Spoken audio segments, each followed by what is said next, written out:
அனைவருக்கும் வணக்கம். ஓம் கங் கணபதியே நமக. ஓம் நமச்சிவாய. இந்த வீடியோவில் வந்து நம்ம இன்றைக்கி பஞ்சாங்கம், நல்ல நேரம், திதி வந்து எந்த திதி வந்து ஸ்டார்ட் ஆகுது அப்படின்னு நம்ம வந்து பார்க்கலாங்க. 17/7/2024 ஜூலை மாதம் புதன்கிழமை, குரோதி வருடம் ஆடி மாதம் 1ஆம் தேதி.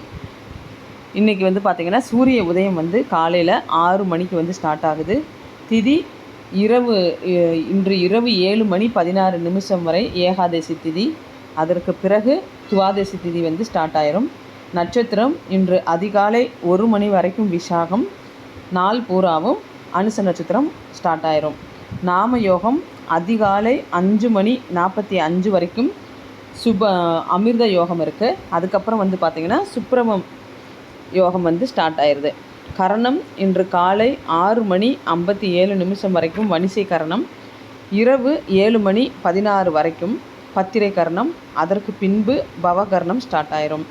சந்திராஷ்டமம் இன்று அதிகாலை 1 மணி வரைக்கும் ரேவதி நட்சத்திரத்துக்கு, அதற்கு பிறகு அஸ்வினி நட்சத்திரத்துக்கு வந்து நாள் பூராவும் சந்திராஷ்டமம் இருக்குது. நல்ல நேரம் காலையில் 9:15 10:15 வரைக்கும், மாலை 4:45 5:45 வரைக்கும் நல்ல நேரம் இருக்குது. கௌரி நல்ல நேரம் காலை 10:45 11:45 வரைக்கும் இருக்குது. மாலை 6:30 7:30 வரைக்கும் இருக்குது. ஓரை காலையில் 6 to 7 புதன் ஓரை ஸ்டார்ட் ஆகுது. 7 மணிலேருந்து 8 மணி வரை சந்திரன் ஓரை, 8 மணிலேருந்து 9 மணி வரை சனி ஓரை, 9 மணிலேருந்து 10 மணி வரை குரு ஓரை, 10 மணிலேருந்து 11 மணி வரை செவ்வாய் ஓரை, 11 மணிலேருந்து 12 மணி வரை சூரியன் ஓரை, 12 மணிலேருந்து 1 மணி வரை சுக்கிரன் ஓரை, 1 மணிலேருந்து 2 மணி வரை புதன் ஓரை, 2 மணிலேருந்து 3 மணி வரை சந்திரன் ஓரை, 3 மணிலேருந்து 4 மணி வரை சனி ஓரை, 4 மணிலேருந்து 5 மணி வரை குரு ஓரை, 5 மணிலேருந்து 6 மணி வரை செவ்வாய் ஓரை. ராகு காலம் மதியம் 12 மணியிலிருந்து 1:30 வரைக்கும் ராகு காலம் இருக்குது. குளிகை நேரம் காலையில் 10:30 மதியம் 12 மணி வரைக்கும் குளிகை நேரம் வந்து இருக்குது. யமகண்டம் காலையில் 7:30 9 மணி வரைக்கும் யமகண்டம். சூலம் வந்து வடக்கு திசை. இதுக்கு பரிகாரம் வந்து பார்த்திங்கன்னா பால். வடக்கு திசையில் நமக்கு வந்து ஏதாவது ஒரு காரியத்துக்காக போகிறோம், அந்த காரியம் தடங்கள் இல்லாமல் இருக்கணும் அப்படின்னா கொஞ்சம் பால் வச்சு நீங்கள் வந்து தெய்வத்தை வணங்கி பாலை குடிச்சிட்டு போகிறது வந்து உங்களுக்கு ரொம்ப நல்லது. அதே மாதிரி சந்திராஷ்டமம் அஸ்வினி நட்சத்திரத்துக்காரவங்க நாளைக்கு வந்து வெளியில் எங்கேயாவது போகணும் அப்படின்னு நினச்சிங்கன்னா கொஞ்சம் சோம்பும் கல்கண்டும் போட்டு, கல்கண்டு இல்லை அப்படின்னா சோம்பும் கொஞ்சம் சர்க்கரையும் போட்டு நீங்கள் அதை வந்து சாப்பிட்டுட்டு வெளியில் போகிறது நல்லது. உங்கள் குலதெய்வம் இஷ்ட தெய்வத்தை வந்து கும்பிட்டுட்டு வெளியில் போங்க.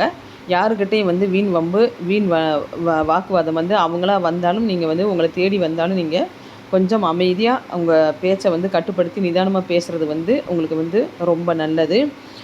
அதே மாதிரி நமக்கு வந்து திதி வந்து பார்த்திங்கன்னா ஏகாதசி திதி வருது. ஏகாதசி திதியில் வந்து நமக்கு வந்து விரதம் இருக்கிறதுக்கு வந்து நல்லது. அதே மாதிரி விவசாயம் சம்மந்தப்பட்ட விதைக்க வந்து நல்ல நாள். புதுசாக வந்து கல்வி கற்கணும், ஏதாவது ஒரு டியூஷன் கொண்டு போய் குழந்தைங்களை சேர்க்கணும் அப்படின்னா நாளைக்கு வந்து நல்ல நாள். புது ஆபரணங்களை வந்து நம்ம போட்டுக்கிறதுக்கும் புது ட்ரெஸ்ஸு வந்து நம்ம உடுத்திக்கிறதுக்கும் நாளைக்கு வந்து நல்ல நாள்.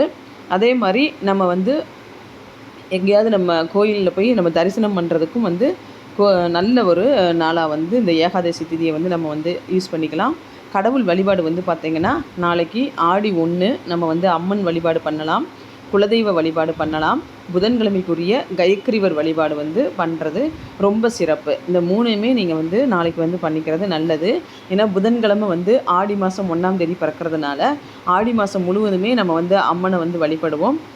அந்த மாதிரி அம்மன் வழிபாடு பண்ணுறதுக்கும் நாளைக்கு வந்து நல்ல நாள். அதே போல் நீங்கள் வந்து கயக்கிரிவர் வழிபாடு பண்ணுறது நல்ல நாள். விஷ்ணு பகவானையும் நீங்கள் வந்து வழிபாடலாம் புதன்கிழமை அப்படிங்கிறதுனால. இந்த இது வந்து உங்களுக்கு பிடிச்சிருக்குன்னு நினைக்கிறேன். இந்த நல்ல நேரம், திதி, சந்திராஷ்டமம் எல்லாமே நான் வந்து கரெக்டாக சொல்லிட்டேன். இந்த சேனல் பிடிச்சிருந்ததுன்னா சப்ஸ்கிரைப் பண்ணுங்கள், லைக் பண்ணுங்கள், ஷேர் பண்ணுங்கள். தேங்க்யூ.